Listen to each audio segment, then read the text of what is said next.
Ceci nous amène à une troisième typologie d'éléments qu'on trouve dans la blockchain. Le premier, c'est les transactions. Le deuxième, c'est les smart contracts. Et le troisième, dont je vais vous parler tout de suite, eh bien, ce sont les NFT, les Non-Fungible Tokens. Alors, les NFT, il faut voir ça comme un acte de propriété. Quelque part, quand je vais chez le notaire et que je fais l'échange d'une maison avec une personne, je peux enregistrer ça sous forme d'une transaction. Et dans ce cas, on pourra avoir un livre des transactions qui permet de connaître un à un les différents propriétaires de la maison. L'autre approche est de dire que, en fait, je vais créer pour cette maison un NFT. Donc, je vais créer un token non fongible qui va correspondre à la propriété de cette maison-là et qui correspond à cette maison-là.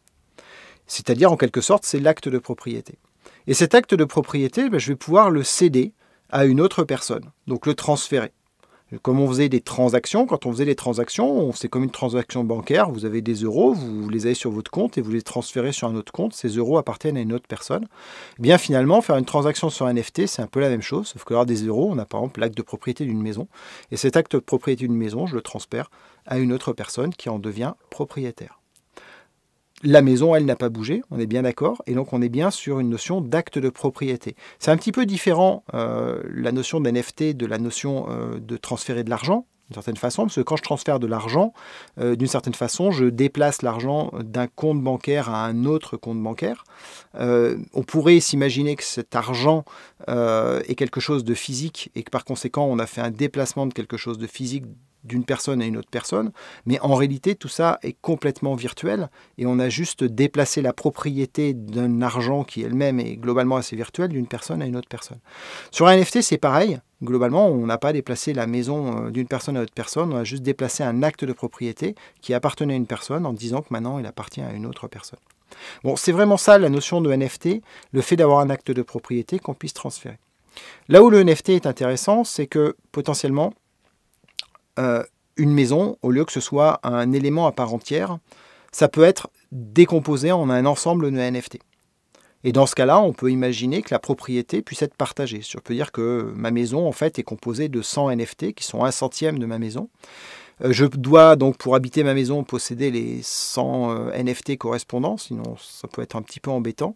Mais si j'étais dans une notion de placement et que cette maison était en location, je pourrais très bien imaginer que le loyer soit redistribué en fonction du pourcentage de possession du NFT par les différentes personnes.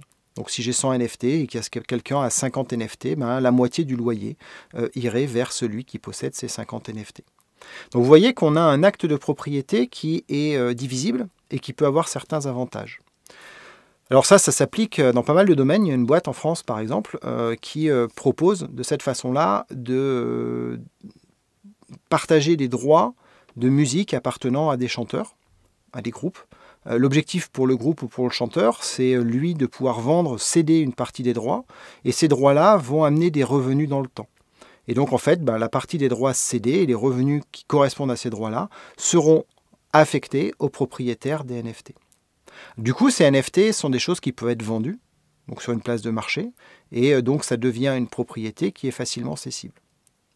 Une autre particularité des NFT qui les rend particulièrement intéressants, c'est que dans le monde d'aujourd'hui, et en particulier dans le monde de l'art, et c'est pour ça que les NFT ont été en premier lieu un objet intéressant pour le monde de l'art, quand vous êtes dans le monde de l'art et que vous faites une peinture, on va dire quelque part au départ vous n'êtes pas connu, votre peinture n'a pas beaucoup de valeur, mais peut-être que demain elle en aura énormément.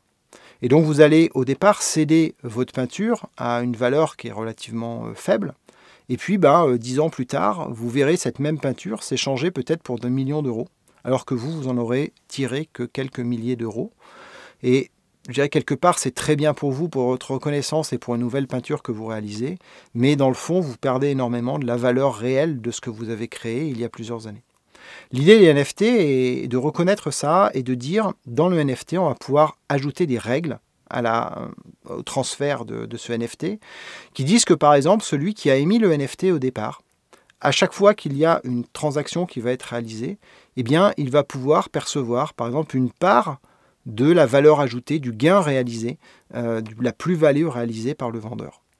Et donc, de cette façon-là, si son œuvre, au départ, valait quelques milliers d'euros, Si demain, son œuvre vaut quelques dizaines de millions d'euros, eh bien, elle lui permettra de continuer à toucher de la valeur sur son œuvre, alors que globalement, il ne la possède plus en propre, mais par contre, quelque part, il a toujours son droit d'auteur ou le fait qu'il est à l'origine de cette œuvre et il peut être considéré comme tout à fait normal qu'il continue à percevoir de la valeur quand celle-ci en crée. Alors c'est un système qui est aussi intéressant parce que il va intéresser l'artiste à prolonger son œuvre et à dans le temps valoriser l'ensemble de son œuvre parce que globalement il va continuer à toucher ce qu'on pourrait appeler des royalties à chaque fois qu'une vente va avoir lieu. Donc ça c'est un exemple comme vous le voyez dans le monde de la peinture par exemple. On a pris l'exemple dans le monde de la musique où là de la même façon quelqu'un va pouvoir céder ses droits, les revenus vont être redistribués, mais si le NFT prend de la valeur parce qu'il permet de générer des droits de plus en plus importants, eh bien la personne pourra choisir de céder aussi ce NFT et là encore l'artiste pourra retoucher quelque part un bonus par le fait que son œuvre a pris de la valeur et qu'il peut donc en tirer bénéfice. Vous voyez que le NFT s'applique à de nombreuses choses. On peut l'appliquer à des biens immobiliers, comme je l'ai indiqué. On peut l'appliquer, pourquoi pas, à des arbres. On a des exemples comme ça. On peut l'appliquer à peu près à tout élément sur lequel on peut imaginer un acte de propriété et acte de propriété qui puisse être cédé de façon globalement internationale, de façon très rapide, sur un marché qui va être ouvert et avec à chaque fois des règles dans la transmission avec la collecte de valeur pour les personnes qui l'ont possédé précédemment ou qui l'ont généré précédemment. On a donc vu les trois grandes familles d'objets que l'on trouve dans la blockchain qui peuvent être des transactions, des contrats, c'est-à-dire finalement un programme qui définit des règles, et puis troisièmement, des tokens non fongibles, aussi appelés NFT.